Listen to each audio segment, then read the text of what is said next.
This week, following the UN General Assembly meetings in New York, Turkish President Recep Tayyip Erdogan visited the White House. For Erdogan, this was his first visit to Washington in 6 years. For former President Donald Trump, it was an opportunity, a significant one, to push a close ally toward strategic decisions that could reshape regional geopolitics and influence global energy markets. At the heart of the meeting was energy. Trump pressed Erdogan to stop buying Russian oil, repeating a strategy he had tried with China and India. However, Turkey remains heavily dependent on Russian gas and oil. In fact, nearly half of Turkey's gas imports in 2024 are expected to come from Russia. Much of that energy arrives via the Turkstream pipeline, which some in Washington view as a backdoor for Russian gas into Europe, bypassing Western sanctions. Trump's message was simple: cut the ties. But Erdogan, known for his skill in balancing Western and Eastern interests, is unlikely to fully sever energy imports from Russia. Instead, Turkey appears ready to use this dependency as leverage in broader negotiations. Energy, after all, is crucial for Turkey's manufacturing sector and for keeping inflation under control at home, where prices have been rising steadily for years. Despite the difficulty of cutting Russian gas immediately, Turkey did make a move in recent weeks. The country signed a 20-year supply agreement for U.S. liquefied natural gas. This aligns with Trump's long-standing push to expand U.S. LNG exports into global markets. Erdogan's willingness to entertain U.S. LNG imports signals that energy alignment with Washington may become a critical condition for closer U.S.-Turkey ties. But energy was only one part of a wide-ranging agenda. Trade, defense, and military cooperation were all on the table. Topics included tariffs, civilian nuclear collaboration, Patriot air defense purchases, and Turkey's long-standing desire to rejoin the F-35 fighter jet program. During the meeting, Trump even wore an F-35 pin, a subtle nod to Turkey's ambitions and a symbolic gesture of the negotiations underway. Trump spoke publicly about the meeting, emphasizing both trade and defense cooperation. He mentioned that Turkey wants to purchase F-16 and F-35s, and he promised that discussions would continue, describing the session as potentially very interesting, with a lot to get done. The issue of sanctions was also touched upon. When asked if sanctions against Turkey would be lifted, Trump suggested that progress could happen almost immediately if the meeting went well. This signals that U.S.-Turkey relations might be entering a new phase, one with potentially significant ripple effects across Europe and the Middle East. Syria was another central topic of discussion. The U.S. has long supported Kurdish-led forces in northern Syria, collectively known as the Syrian Democratic Forces, SDF. Turkey considers these groups as extensions of the PKK, which it labels a terrorist organization. Trump pushed for the SDF to integrate into the Syrian army, effectively centralizing control over the region. Interestingly, Turkey supports this move, which represents a rare alignment of U.S. and Turkish security interests in the region. The F-35 issue remains highly sensitive. Turkey was removed from the program in 2019 after purchasing Russian S-400 missile defense systems. Since then, U.S. law has prevented Turkey from acquiring any F-35s unless it no longer possesses the S-400s. Erdogan arrived in Washington prepared to negotiate, bringing proposals that included reducing tariffs on U.S. goods and committing to purchase hundreds of aircraft from Boeing and Lockheed Martin. In short, Erdogan came ready to spend, and Trump, ever transactional, seemed ready to make a deal. However, Congress remains a significant obstacle. Even if Trump wanted to restore Turkey's access to the F-35 program, lawmakers have the final say. U.S. lawmakers remain skeptical, not only because of the S-400 issue, but also due to Turkey's tensions with Greece.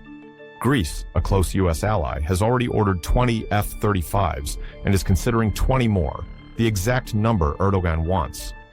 Analysts suggest that Erdogan views the F-35s as strategically necessary, particularly as Greece rapidly arms itself. Israel is also lobbying against Turkey's F-35 ambitions, adding another layer of complexity.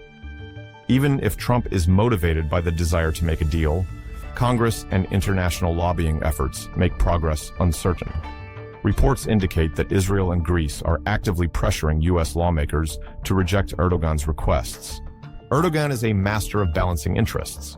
While offering cooperation to Trump on energy, defense purchases, and Syria, he is also careful not to alienate Russia. This dual approach allows him to maintain strategic leverage at home and abroad. Trump, for his part, appears ready to continue engaging Turkey aggressively, pursuing his own interests in the region while attempting to align Erdogan with U.S. objectives. Trade discussions were equally important. Erdogan proposed tariff reductions on U.S. goods, signaling willingness to strengthen economic ties. Trump's administration has consistently emphasized trade as a tool to solidify alliances and incentivize cooperation. Turkey's promises to purchase American-made aircraft and defense systems align perfectly with this strategy, offering mutual economic benefits while reinforcing U.S. influence in the region. The nuclear agenda was also discussed. Turkey expressed interest in civilian nuclear cooperation, which could open new avenues for collaboration. While the details remain complex, nuclear cooperation has the potential to deepen bilateral relations if both parties find common ground. Throughout the meeting, Trump praised Erdogan as a tough but effective leader, describing him as highly opinionated but competent, particularly in handling domestic and regional challenges. This kind of personal rapport between leaders can often influence negotiations, giving Trump confidence that Erdogan might make meaningful concessions where it counts. Despite these gestures, the reality is that U.S.-Turkey relations remain intricate and multifaceted. Energy dependence, military procurement, regional conflicts, and congressional oversight all intersect to create a delicate balance. Erdogan's careful maneuvering, alongside Trump's transactional approach, illustrates the complex dance of international diplomacy. Looking at the broader picture, the meeting may signal a new willingness on both sides to cooperate on certain key issues, even if long-standing challenges remain unresolved. U.S.-Turkey relations have always been pivotal for Middle Eastern security, NATO cohesion, and energy markets. The outcomes of this visit will likely influence regional geopolitics for months to come. It's important to note that while Trump seeks concrete deals, Erdogan's strategy often involves patience and negotiation, weighing the benefits of Western engagement against the necessity of maintaining strong ties with Russia. The interplay between these objectives defines the contours of this relationship. In addition to energy, defense, and Syria, Turkey's ambitions to rejoin the F-35 program highlight the strategic calculations involved. Erdogan recognizes the symbolic and practical importance of these jets, not only for Turkey's defense posture, but also as a statement of its technological and military standing in the region. U.S. policymakers, particularly Congress, are aware of these stakes, which complicates any straightforward resolution. Trade, tariffs, energy agreements, and military procurement all serve as tools for leverage on both sides. Erdogan's willingness to engage on multiple fronts shows his skill in navigating global diplomacy, while Trump's transactional approach underscores his focus on tangible outcomes rather than ideological alignment. The question remains, will this visit mark the beginning of a closer U.S.-Turkey partnership, or will it simply be another round of high-profile diplomacy without lasting impact? Given the stakes involved, energy security, regional conflicts, military procurement, and economic interests, this meeting is far more than a photo opportunity. It's a potential turning point, even if slow and incremental. For Turkey, maintaining energy supplies from Russia while engaging with U.S. LNG exports represents a balancing act between pragmatism and strategic hedging. For the U.S., securing Turkish cooperation on energy, Syria, and defense procurement serves both immediate and long-term geopolitical goals. The outcomes of these discussions will reverberate across Europe, the Middle East, and even Asia, given Turkey's unique position as a bridge between East and West. As this story develops, it will be crucial to monitor how Congress responds to any proposed deals, how Greece and Israel influence U.S. decision-making, and whether Turkey's internal politics shape Erdogan's negotiation stance. All of these factors will determine whether promises made in Washington translate into real change on the ground. In summary, Erdogan's visit to the White House represents a high-stakes negotiation where energy, military procurement, trade, and regional security intersect. Trump's approach is pragmatic and transactional. Erdogan's is strategic and flexible, and the outcome will depend on complex interactions between Washington, Ankara, and other regional actors. Thank you for watching.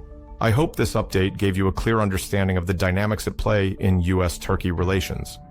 Make sure to subscribe to my YouTube channel, ring the bell to enable notifications, and follow me on Substack and Patreon if you want to support my work. I truly appreciate it. I'll see you back here soon. Take care.